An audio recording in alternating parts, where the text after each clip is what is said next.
Acá estamos. Listo, largamos entonces. Vamos a poner a grabar. Sensacional. Ahí empezamos. Bueno, chicos, buenas tardes. Espero que estén bárbaro. Hoy vamos a hablar, como pueden ver en pantalla, de fallas por fatiga, que resultan de aplicar cargas variables. Nosotros estuvimos viendo hasta ahora fallas producidas por cargas estáticas.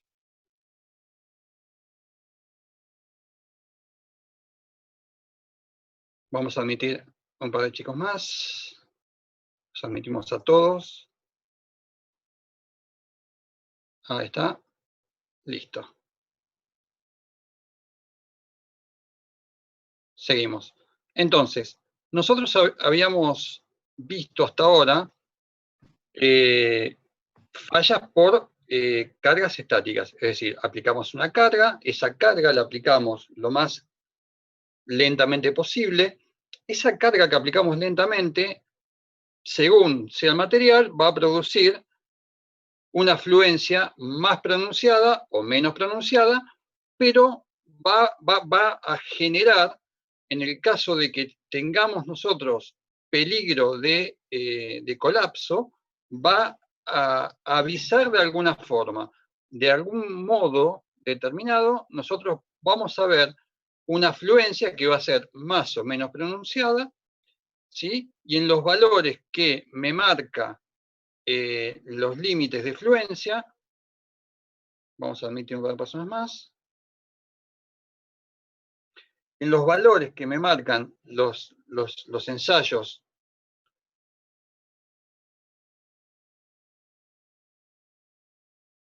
perdón, que está entrando alguien más, listo, ya está. Y en los valores que me va a marcar el ensayo de fracción, o sea, voy a tener que ese material va a fallar en un momento esperado, o de alguna forma esperado. Las fallas por fatiga, y esto lo hacemos en clase presencial y, bueno, no lo podemos hacer en clase presencial, pero lo pueden hacer en casa. Pueden agarrar un ganchito de oficina, ese ganchito de oficina pueden intentar estirarlo, ¿sí? Y van a ver que no lo pueden romper, no tienen forma de romperlo. Deberían poder generar una fuerza de 1400 kilogramos por milímetro cuadrado. Sin embargo, ese mismo ganchito, ustedes lo toman y lo empiezan a flexionar, ¿sí? Y ven que al cabo de un ratito el ganchito se rompe, colapsa, ¿sí? Se fractura.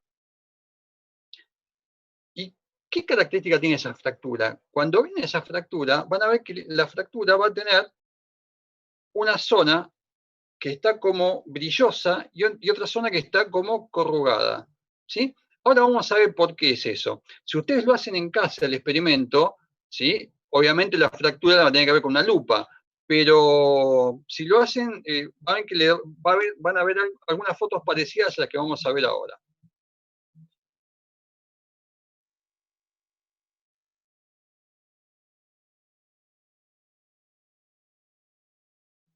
Bien. ¿Por qué puse si será importante estudiar el fenómeno de fatiga? Sí, es importante estudiar el fenómeno de fatiga. Y este avión que les pongo en pantalla, ahora les voy a contar la historia. Estamos más o menos todos, quizás falta alguno que se incorporará un poco más adelante. Sí, hay una persona más, dos personas más que se están incorporando. Ahí los admitimos.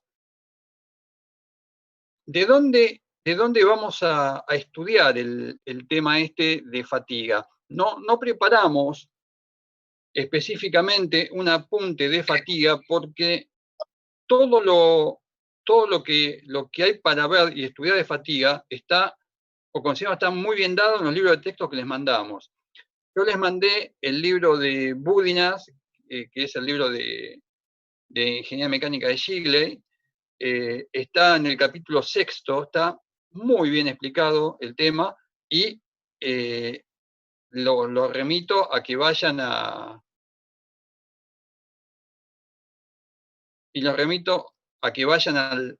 libro de Shigley, que está muy bien dado, que es el libro de Shigley, octava edición, que es la edición más nueva, que está bien digitalizada, que yo les mandé a todos por mail. En esa edición se desarrolla fantástico. Ahora bien,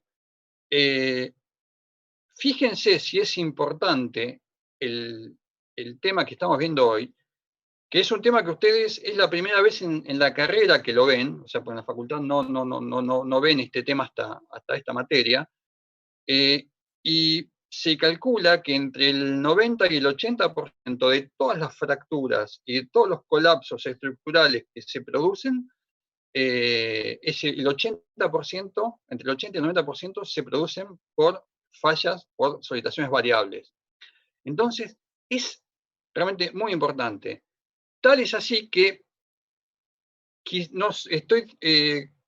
la clase de hoy la programé para que dure hasta las 9, pero si eventualmente se nos corta, les voy a pedir que se reenganchen en el último meeting, de forma tal de que terminemos unos minutitos más después.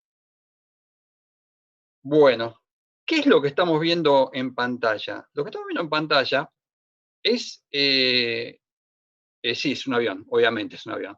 Pero no es cualquier avión. Este avión es el de Havilland Comet 4. El de Havilland Comet 4, no sé ustedes o sus viejos, pero sus abuelos capaz que se acuerdan, fue el primer avión a reacción comercial de la historia. Uno de los primeros aviones comerciales a reacción de la historia. Tenía turbinas Rolls-Royce. Vamos a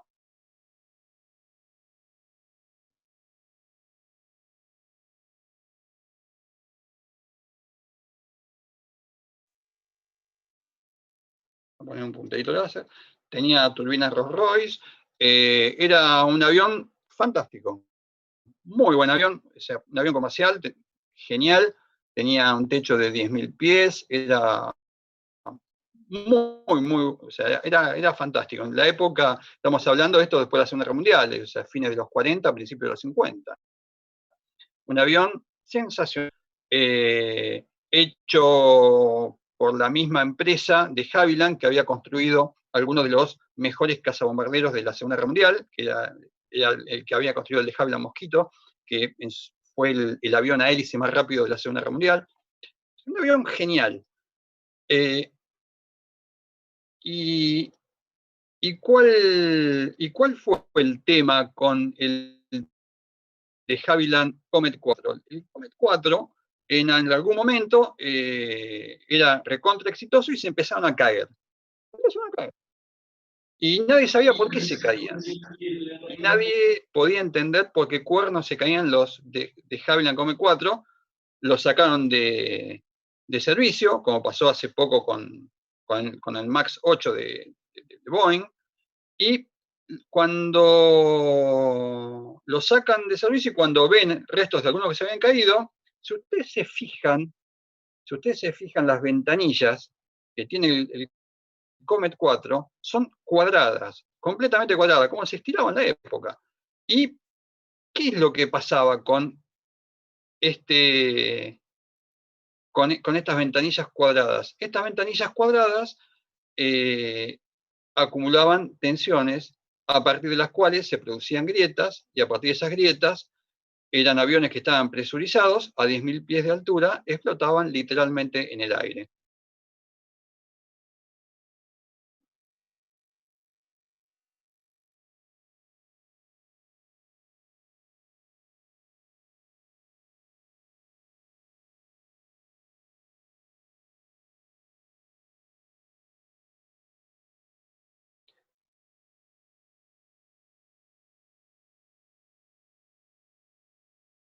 Vamos a admitir a una persona que está entrando ahora. Ahí está.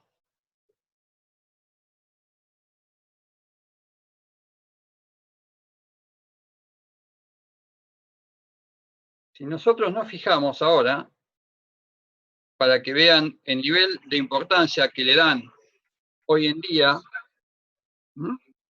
les estoy pasando un video actual de la Boeing, en la cual es un video de 1,5 minutos más o menos, en el cual quiero que vean los recursos que le vuelcan hoy en día a al tema de fatiga.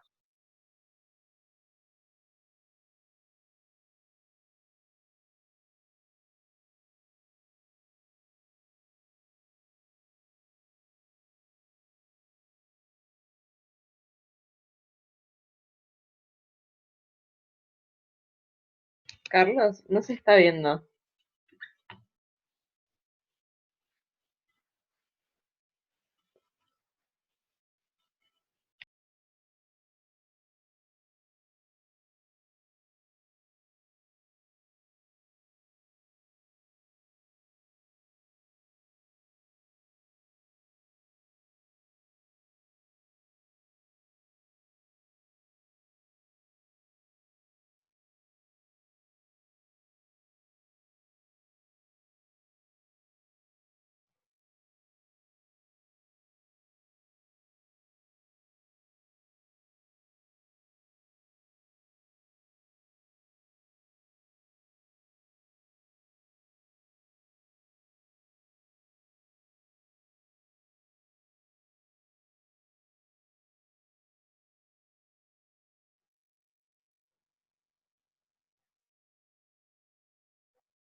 Hola Carlos, ¿nos escuchás?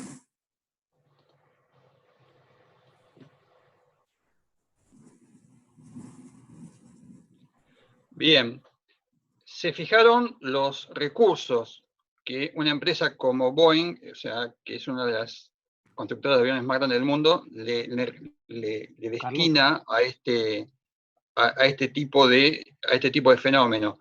Carlos, Esto es lo que hace que este tema sea tan importante.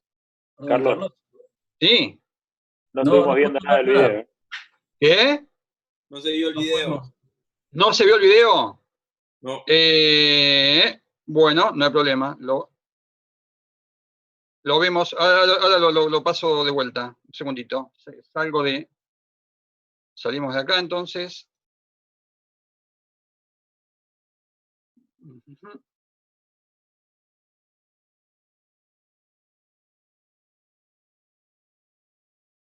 El video igual está subido en la página, pero vamos a buscarlo.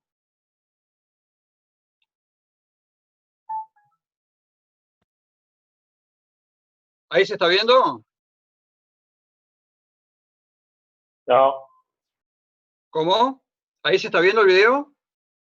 no. Estamos viendo el PowerPoint. El PowerPoint, no se ve el video.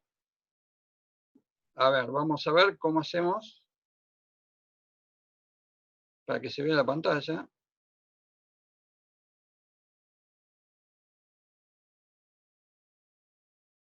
Tiene que dejar de compartir esta pantalla y compartirla del video, si no me equivoco. Sí.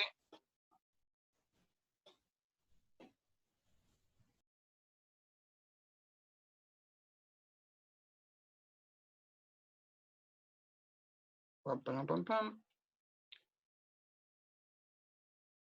New share. Acá estamos. Acá estamos. Ahí está. ¿Ahí lo ven? Ahí lo. Sí, sí. Coméntenme si lo están viendo. Se ve. Fantástico. Sí. Vamos entonces del principio. ¿Qué es lo que quiero que vean de esto? De esto quiero que vean cómo se toman en serio todas las empresas importantes el tema que vamos a estudiar nosotros hoy. Además, es un fenómeno que se estudia desde un punto de vista de multidisciplinas. O sea que yo lo veo a cualquiera de ustedes trabajando algún día en una empresa de estas, haciendo cosas de estas. Y fíjense cómo tratan de copiar a la realidad y cómo hacen, y cómo en la parte más, cuando avance el video, le va a decir que los testeos los hacen 7 días a la semana durante 3 años consecutivos.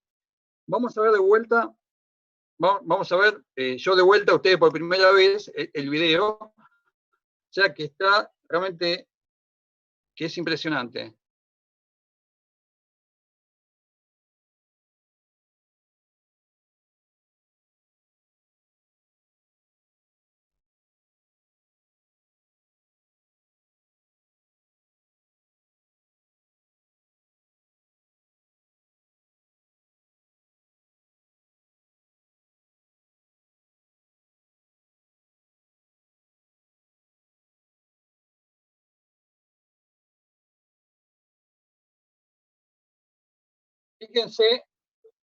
Fíjense los estreses, las tensiones a las cuales someten a las alas.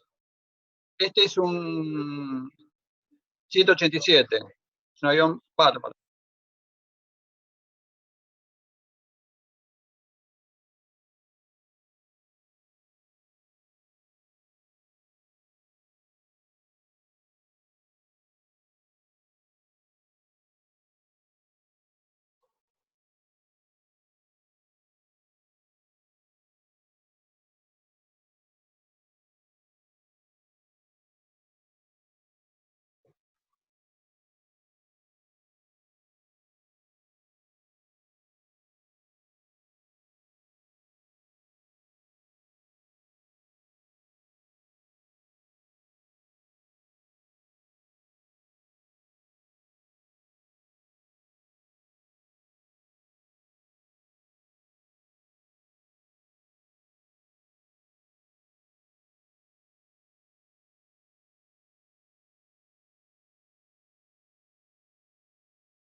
Bien, vamos a compartir ahora de vuelta.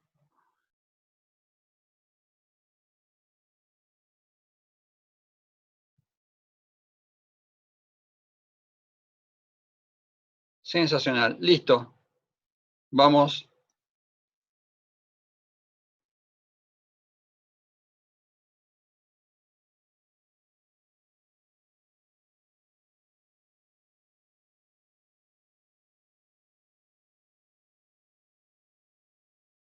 Entonces, ya vimos que lo que vamos a ver hoy es importante. Y vamos a ver entonces qué es lo que hace que las fracturas y las fallas por fatigas, o sea, devenidas por solitación variable, sean tan peligrosas. La primera característica que tienen estas fallas es que cuando una pieza falla por fatiga, ¿sí? La falla no avisa. O sea, la falla es subrepticia, es de golpe, es instantánea. Es un momento que uno no le espera. Lo que nosotros estudiamos es para tener parámetros en los cuales saber estadísticamente cuándo va a ser que va a fallar una pieza por fatiga. Y hay una cosa que es muy importante, que es el tema de que no es lo mismo que yo tenga concentradores de tensiones a que no los tenga. Cuando yo no tengo concentradores de tensiones, el fenómeno de fatiga también pasa, ¿sí? Pero pasa de una forma más suave, entre comillas. Si ustedes se fijan, acá van a ver que la falla empezó desde la superficie, se empezó a expandir y se va generando una grieta, esa grieta se va expandiendo. ¿Hasta cuándo se va expandiendo? Hasta que llega un momento que la sección resistente, vamos a poner de vuelta un punterito, hasta que uno ve que la sección resistente que queda ya no es suficiente para resistir la carga que está teniendo y colapsa de golpe. Mientras la grieta se va expandiendo, uno va a notar que va habiendo una fricción entre dos superficies, entre dos metales. Esa fricción va haciendo que las superficies que están en contacto tengan, cuando uno ve después a posteriori, ve la falla, uno ve que hay una parte de la fractura por fatiga que está brillosa. Donde está brilloso es donde comenzó siempre la falla. Donde está más, o sea, en algún lado no se ve brilloso, pero se ve alisado. Entonces, donde está la superficie más alisada y en muchos casos más brilloso, en ese lugar es donde comenzó la falla.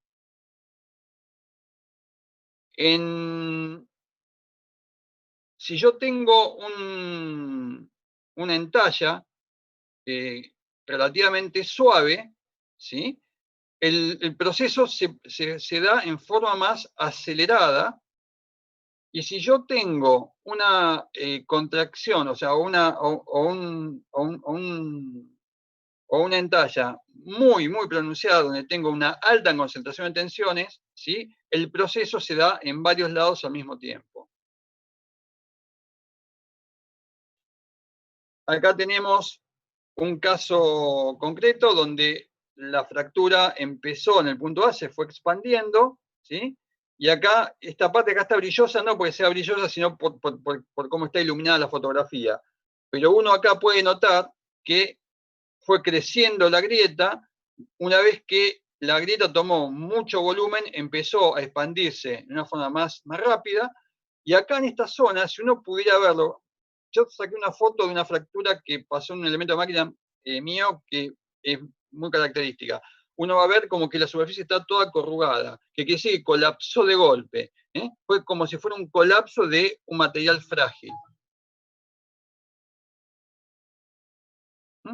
Acá tenemos también una falla, ¿sí? Y a partir de la falla, ¿sí? Empieza a expandirse, ¿sí? Y acá tenemos donde fue la rotura.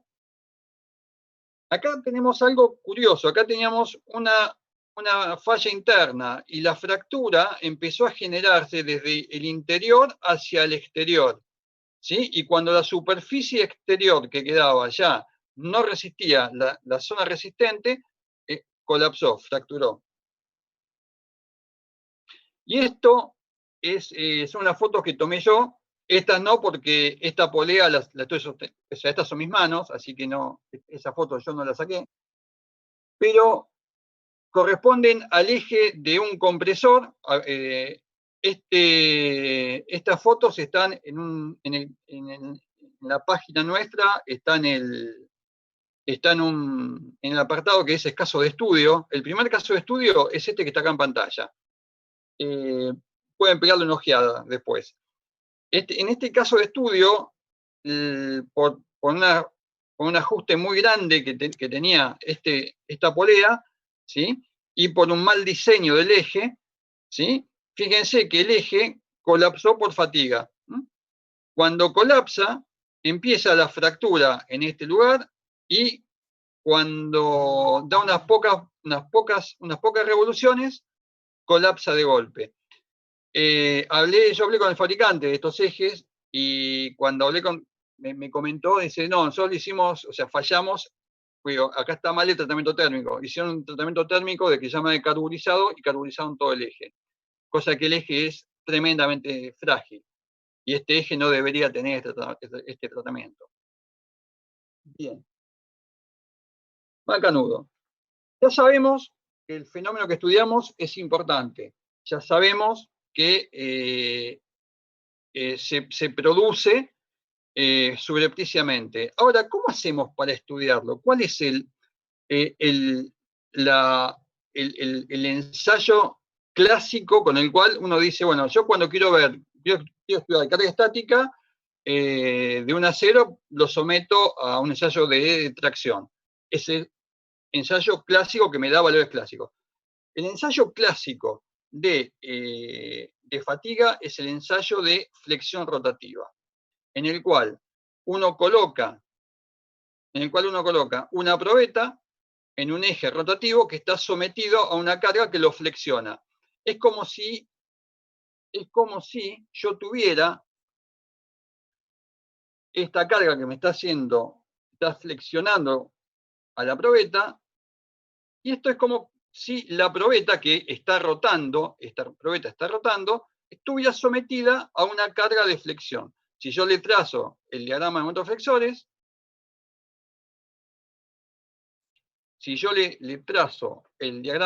flexores, vamos a tener un momento flexor máximo en esta zona.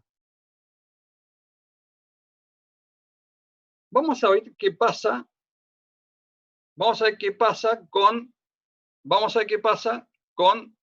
las tensiones.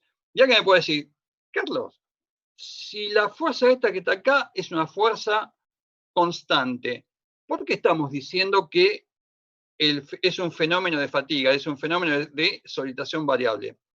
Por lo siguiente, fíjense chicos, fijémonos en este punto A, que está aquí. Este punto A está rotando, ¿sí?, con la velocidad omega. Cuando el punto A está en la posición 1, la tensión que tiene es una tensión sigma máxima, ¿sí?, que va a ser, en realidad esto sería mínimo porque el momento flexor porque la tensión aquí es de compresión. Es un máximo relativo, pero es una tensión de compresión, esta que está acá. Entonces, acá tengo la mayor tensión de compresión. Cuando el punto A está en la posición 2, la tensión de ese punto es 0. Cuando está en la posición 3, tiene la tensión máxima de tracción. Cuando está en el punto 4, vuelve a ser 0. Y cuando vuelve al punto A, vuelve a tener la tensión máxima de compresión. Es decir, tengo una solicitación variable. Acá tenemos los valores. Entonces, y la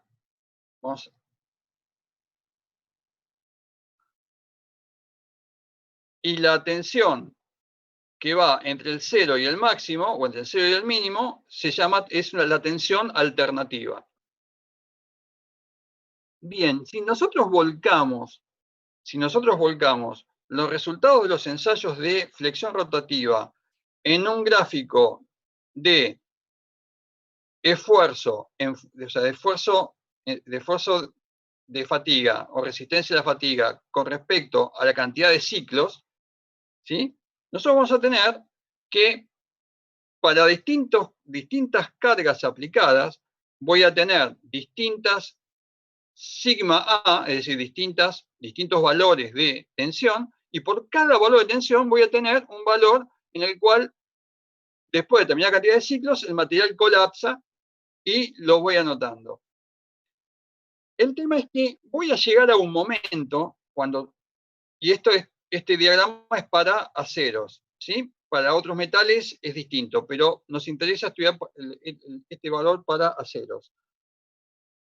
Va a llegar un momento en el cual, por más que voy a llegar a un valor de la tensión para el cual la vida del material va a ser infinita. Es decir, no importa cuántos ciclos yo le dé a mi máquina, el material no va a fracturar por fatiga.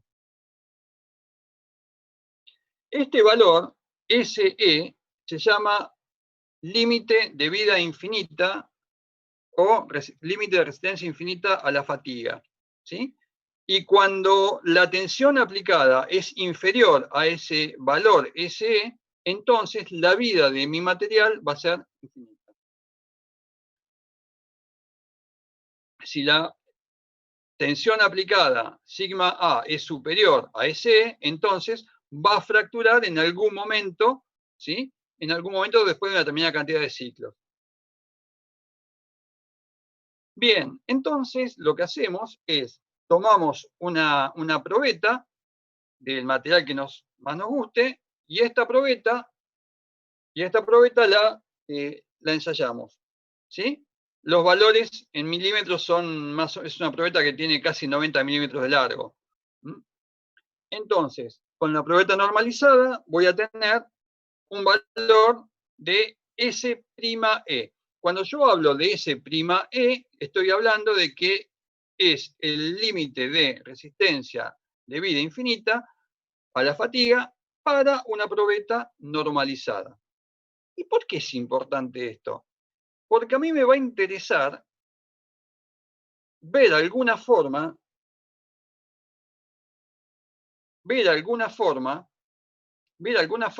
de comparar el SE de mi probeta en la vida real con el S'(E) de una probeta normalizada, del cual yo ya tengo datos. ¿Qué diferencias hay entre la probeta normal y la probeta normalizada? Y puede haber muchas, o sea, puedo tener diferencias en la composición del material, puedo tener diferencias en la manufactura, en los tratamientos térmicos, en la terminación superficial, en las distintas partes geométricas donde voy a tener más o menos concentración de esfuerzos, en el entorno, en la temperatura, en el estado de esfuerzos, en la forma en general de la pieza, que seguramente va a ser diferente de la probeta.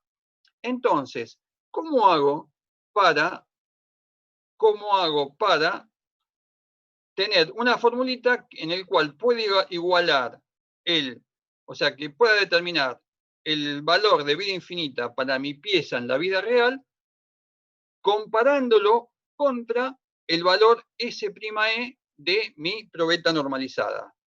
Bien, un señor que se llamaba Marín, hizo esta fórmula empírica, hizo varias formas de colocar factores, pero la productoria fue la que le dio mejores resultados.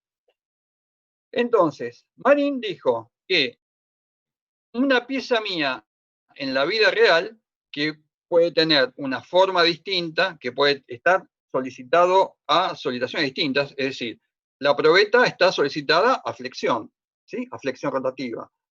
Mi pieza en la vida real puede estar sometida a tracción, a torsión, ¿sí? Entonces, lo que dijo Marín fue, ese va a ser igual a una productoria de factores, ¿sí?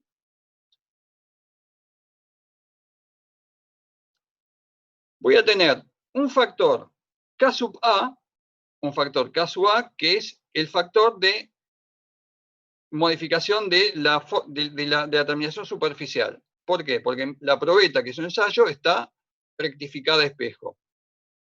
Las piezas que yo tengo en la vida real, no necesariamente. Un factor K sub B, que tiene que ver con el tamaño. Un factor K sub C, que tiene que ver con el tema de la modificación de la carga. Es decir, capaz que mi pieza en la vida real está sometida a tracción y la probeta está sometida a flexión rotativa. Un factor de modificación de temperatura, o sea, es decir, no estoy trabajando en condiciones de laboratorio, ¿sí? Un factor de confiabilidad, ya que mi probeta fue ensayada con un valor de confiabilidad del 50%, y un factor de efectos diversos, no sé, corrosión, ambientes negativos, efectos diversos. ¿Qué pasa si eventualmente no tengo el dato? O sea, habitualmente S'(E) es un dato que nosotros proveemos, pero eventualmente podemos no tenerlo, lo podemos estimar.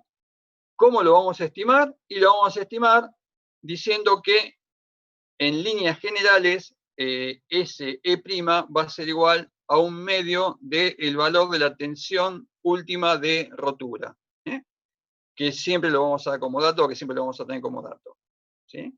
Y para tensiones tangenciales va a ser igual a 0,67 del valor de la tensión última de rotura. Bien, todos estos datos, todos los K estos, ¿sí? Que son K minúsculas. Bueno, vamos a estar cortando en un minutito. Y en cuanto se corte la transmisión, retomamos son 40, retomamos y 15, si no se corta. Si no se corta, seguimos. Bien.